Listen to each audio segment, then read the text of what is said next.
Welcome to the Salmon Runs YouTube. Enjoy the video.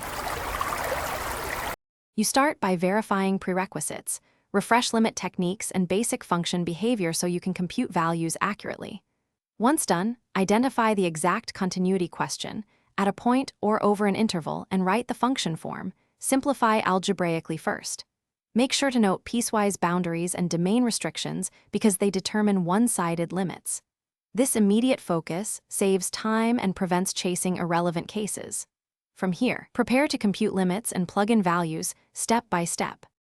You now compute the necessary limits. Evaluate left-hand and right-hand limits, simplify expressions, and use limit rules or squeeze theorem when needed. If limits match and equal the function value, declare continuity. If a limit exists but value differs, label removable and show how to fix it. If one-sided limits differ, classify as jump. If unbounded, mark infinite. Explain each conclusion briefly, so you know why that classification follows from the definitions and calculations. You finish by testing differentiability.